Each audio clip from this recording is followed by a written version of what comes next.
అందరికీ నమస్తే. దుర్గాష్టమి రోజున అంటే శరన్నవరాత్రుల్లో భాగంగా 8వ రోజున కనకదుర్గమ్మ వారు దుర్గాదేవి అమ్మవారి అలంకారంలో దర్శనమిస్తారు. ఈ అలంకారంలో దుర్గాదేవి అమ్మవారు ఎరుపు రంగు చీరలో దర్శనమిస్తారు. కాబట్టి నవరాత్రి పూజ చేసేవారు, అమ్మవారికి పూజ చేసుకునేవారు కూడా ఈ రోజున ఎరుపు రంగు చీరను ధరించటం చాలా మంచిది. ఇంకా అమ్మవారికి ఎరుపు రంగు పువ్వులు అంటే చాలా ఇష్టం.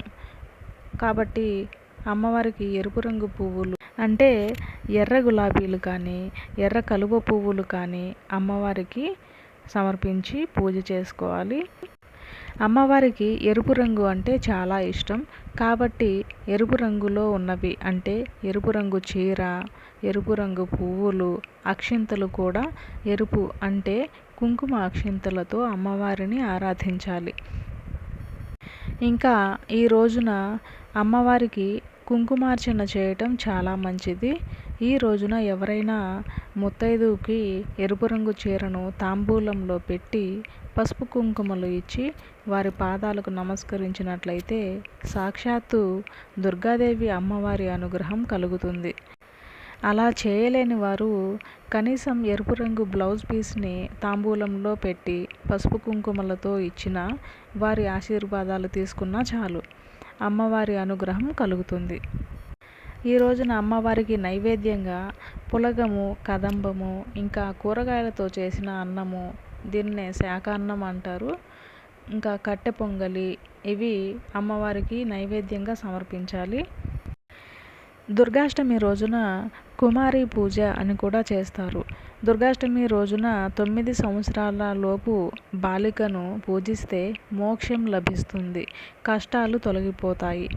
ఈ రోజున 9 సంవత్సరాల లోపు బాలికలకు బొట్టు, కాటుక, పువ్వులతో అలంకారం చేసి భోజనం పెట్టి తాంబూలాలు ఇచ్చి నమస్కారం చేసుకొని అక్షింతలు వేయించుకోవాలి. ఈ పూజను దుర్గాష్టమి రోజున కానీ లేదా నవమి రోజున అంటే తరువాతి రోజు కానీ 9 మంది అంటే నవదుర్గలకు ప్రతిరూపంగా 9 మందికి కూడా అలా చేసి నవదుర్గల స్వరూపంగా వారి ఆశీర్వాదాలు తీసుకోవాలి. అలా చేయటం వల్ల అమ్మవారి అనుగ్రహం కలుగుతుంది. అయితే 9 రోజులు పూజించటానికి వీలు కాని వారు దుర్గాష్టమి రోజున అమ్మవారిని ఆరాధిస్తే 9 రోజుల పూజా ఫలితం కలుగుతుంది. విద్యుద్ధామ సమప్రభాం మృగపతి స్కందస్థితాం భీషణాం కన్యాభీకరవాలఖేట విలబ్ధస్తాభిరాసేవితాం హస్తైశ్చక్రగదాశిఖేట విశిఖాం స్వాపం గుణం తర్జనీం బిభ్రాణాం అనలాత్మికాం శశిధరాం దుర్గాం త్రినేత్రాం భజే. ఈ మంత్రము అమ్మవారిని ఆరాధించే మంత్రం. ఈ రోజున అమ్మవారిని దుర్గాదేవిగా కొలిచేందుకు ఒక కథను చెప్తూ ఉంటారు. ఆ కథ ఏంటో ఇప్పుడు తెలుసుకుందాము.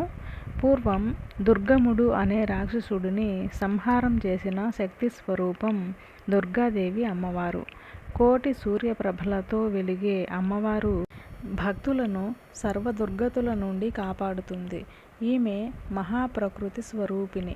సమస్త దేవీ దేవతా శక్తులు తేజస్సులు మూర్తి భవించిన తేజోరూపం, సకల శత్రు సంహారిణి, సర్వ దుఃఖాలను హరింపజేస్తుంది.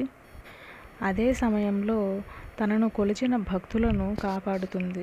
అష్టమి రోజున అమ్మవారిని పూజిస్తే ప్రతిరోజు ఆరాధించిన ఫలితం కలుగుతుంది. అయితే కనకదుర్గమ్మ వారు ఇంద్రకీలాద్రిపై ఉండటానికి గల కారణం ఏంటి అనే విషయం ఇప్పుడు తెలుసుకుందాము.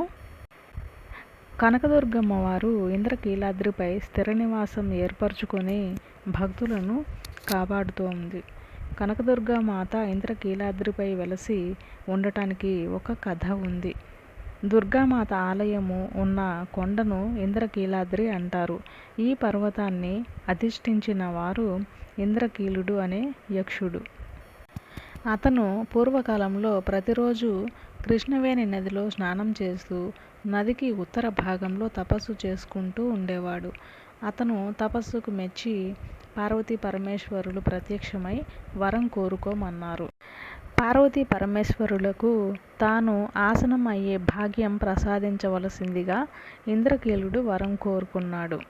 అతని కోరిక తీర్చటానికి మహిషాసుర సంహారం అనంతరం కనకదుర్గ అమ్మవారు ఇంద్రకీల పర్వతం మీద, ఇక్కడ దుర్గాదేవి 8 బాహువుల్లో 8 ఆయుధాలు కలిగి సింహాన్ని అధిష్ఠించి మహిషాసురుణ్ణి శూలంతో పొడుస్తూ కనిపిస్తుంది.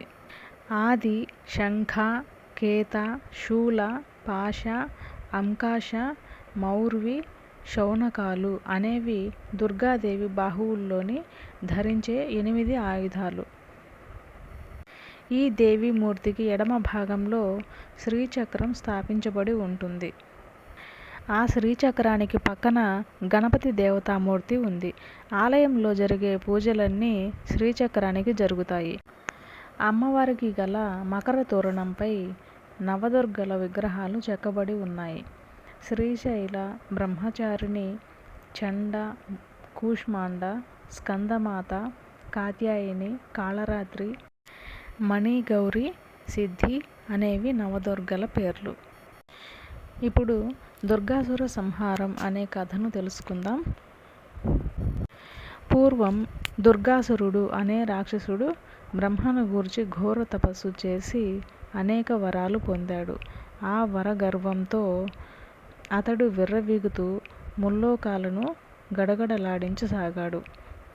ఇంద్రాది దేవతలు అప్పుడు పరాశక్తికి మొరపెట్టుకోగా ఆ దేవి కరుణించి శతాక్షి రూపం ధరించి దుర్గాసురుణ్ణి సంహరించింది. ఆ దేవి హేమవర్ణ తేజస్సుతో వెలుగొందటం వలన హేమదుర్గే అని ఆమెను దేవతలు స్తుతించారు.